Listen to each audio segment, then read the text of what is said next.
And actually, that's why he says people go to therapies, because one of those three things is not being fulfilled.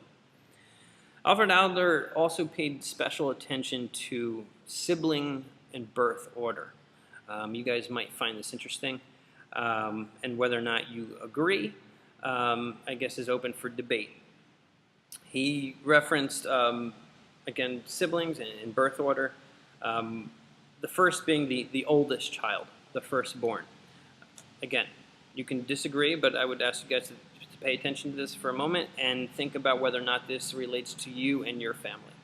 The oldest child, he says, loves attention, can oftentimes be the only child, that sometimes they are spoiled, but that they can be dependable, that they're generally hardworking, and then eventually they get robbed of love by the next sibling.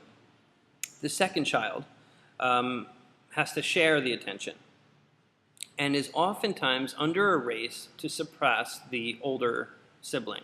So you're sitting there watching your older brother or your older sister, and you're trying to outpace them or erase them or at least catch up to them.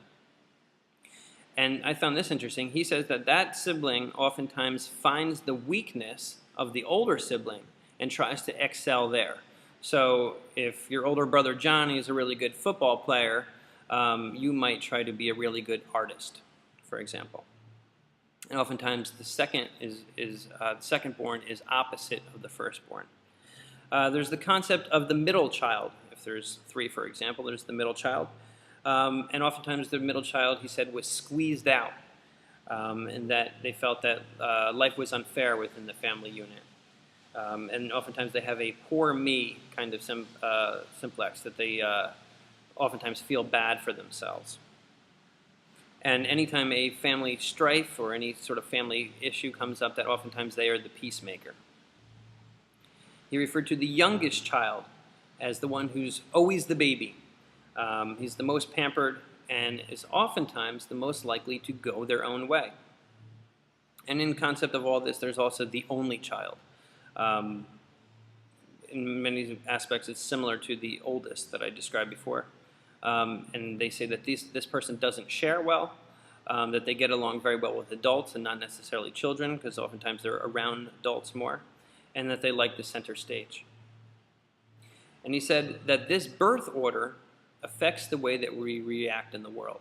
This affects our personality so much that we take this personality out into other aspects of the world, out into other relationships that we might have. Now, you guys might agree with this, or you might disagree with that. Hopefully we can talk about that a little bit in the blogs, but I hope you did pay attention to whether or not that fit your family unit. What are our therapeutic goals, and what is the therapeutic process like for using the Adlerian theory?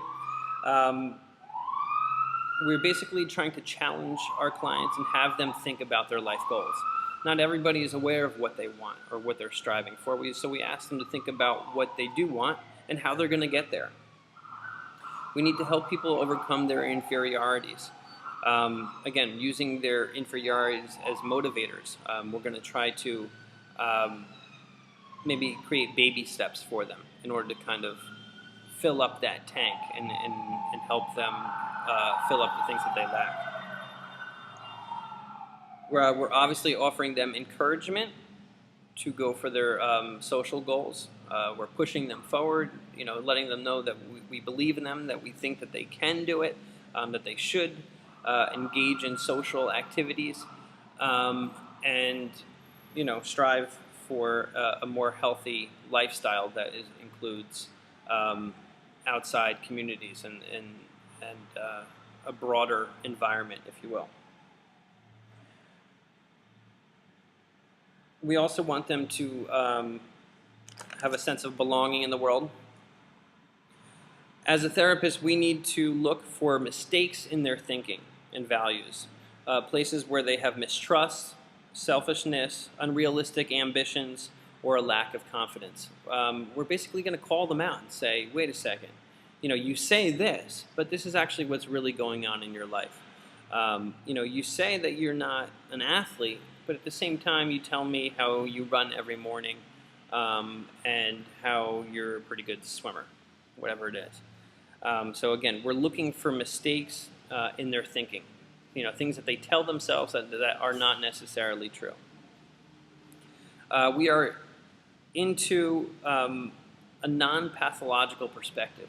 Again, this is a guy that made people believe in individual psychology. We're not interested in putting people in boxes. So we are not in favor of labels. This is a gentleman that would reject the DSM-4 in any way of labeling someone as manic depressive or schizophrenic or whatever. We are unique individuals. We do not fit into boxes.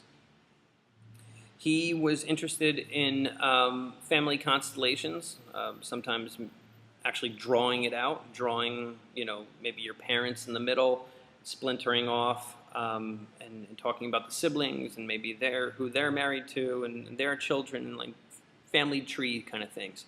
He used this drawing of a family constellation to kind of foster up some feelings about birth order and placement, and how, again, the environment, how society affects you as an individual. And he used this constellation as a way to kind of target things for therapy. So what do we do when we meet our client? How do we kind of process things with them? We establish a proper therapeutic relationship. We show them that we are trustworthy, that we are caring, that we are there for them. We explore the psychological dynamics operating within the client. We look at those family constellations. We look at their early recollections, and we look about what their environment is like. We encourage the development of self-understanding. We need to understand what motivates us, and understand kind of what our goals really are. We have to kind of put a voice to what our goals are. Sometimes we just act and we don't know really necessarily why we're doing the things that we do. Part of this whole process is clarifying what are we doing. Every day we have a purpose. Every day we walk around, but are we really thinking about what we're doing and what we're trying to accomplish?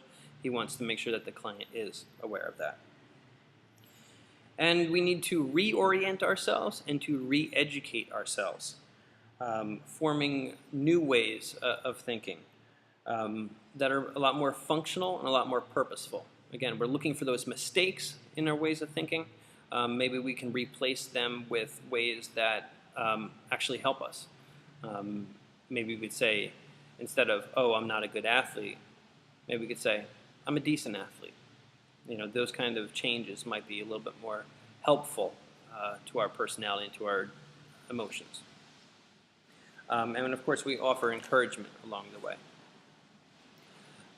As we go forward, at least for the next 3 or 4 weeks, we'll notice again that everything is kind of reactionary towards Freud. Yet they remember at this time period, this is 2, 3, 4, 5 years later, everything was still new, everything was still fresh, things were still getting out into the public. By this point, Freud was a rock star. People knew who he was. He was all in scholarly journals, and he was kind of a little bit of a celebrity for the times. And when you get that much spotlight, people are going to have issues with what you have to say. So as we continue going forward next week and further on, you're going to see a lot more reaction to Freud. I am interested in what you guys think about Adlerian therapy. I will be posting up a couple questions on the blog. Hopefully you can shed some insight into your thoughts and feelings. And I look forward to hearing your responses. I hope that this format is working out for you guys. I've become a little bit more comfortable with this whole video feed thing.